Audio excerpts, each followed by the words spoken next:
Good evening and welcome to Metro Focus. I'm Jenna Flanagan. We begin tonight with a historic moment in New York politics. State Senator Andrea Stewart-Cousins has become the first woman to ever lead a legislative chamber in Albany. The Yonkers Democrat is expected to take the position when the new legislative session begins in January.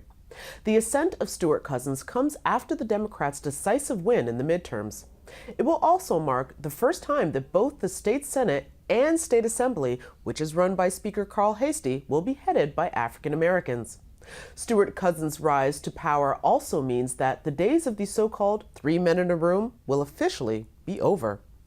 And in other political news, over the holiday weekend, a judge ruled that New York State's lawsuit against the Trump Foundation filed earlier this year can proceed.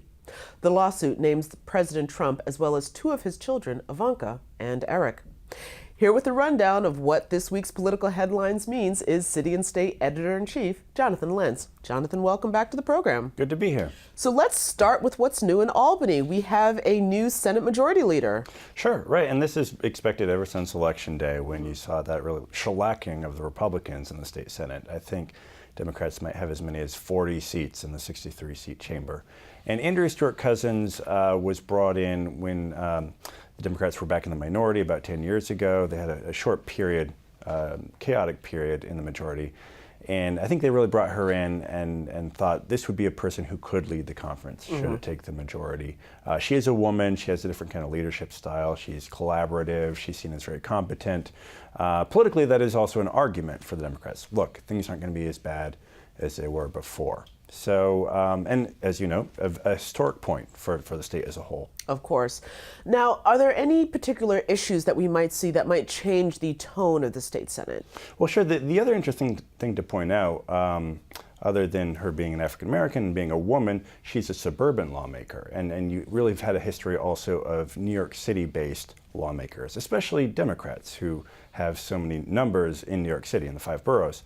And one thing will be to watch there. What are things that suburban voters, suburban lawmakers who picked up seats for Democrats, what can they get behind?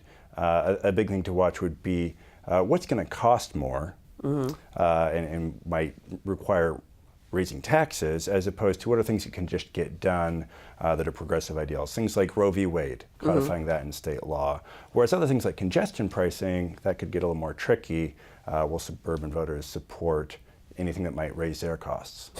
I do also want to say, though, they have a possible pay raise on their docket as well. Sure, right. That's a big issue. It's kind of been under the radar, but big issue for lawmakers in Albany. They currently make just under $80,000 a year. They get various what we call Lulus. If you chair a committee, you get a little more money. You get money for traveling to Albany and back. But they haven't got a pay raise in, I think, 2 decades. And there's been a lot of politics around it. Right now, what you see is a lot of people pushing for, okay, if we raise their pay, I think a lot of people could support that, but they want to ban outside income. You can't have an outside job. The idea being that could minimize conflicts of interest. Former Assembly Speaker Sheldon Silver is a notable example there. He was convicted of corruption involving his role as a lawyer outside of being a legislator. I was going to say, yes, a lot of the corruption cases seem to stem from that issue.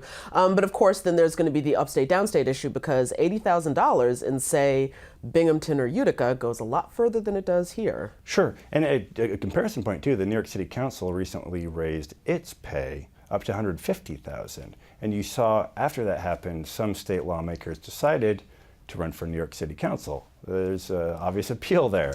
Yeah. But there is a broader issue. Yeah, can you recruit the best, most talented people in a city like New York City if you're only making about $80,000? It's hard to get by, especially if you're a lawmaker in Manhattan, say. Okay, well, turning to the national stage, which somehow always comes back to New York City for us, this lawsuit against the Trump Foundation. First of all, there's so many lawsuits, it seems like right now. Please refresh our audience on which lawsuit we're talking about. Sure. Again, this is President Donald Trump's nonprofit, and it's something he's had around for decades.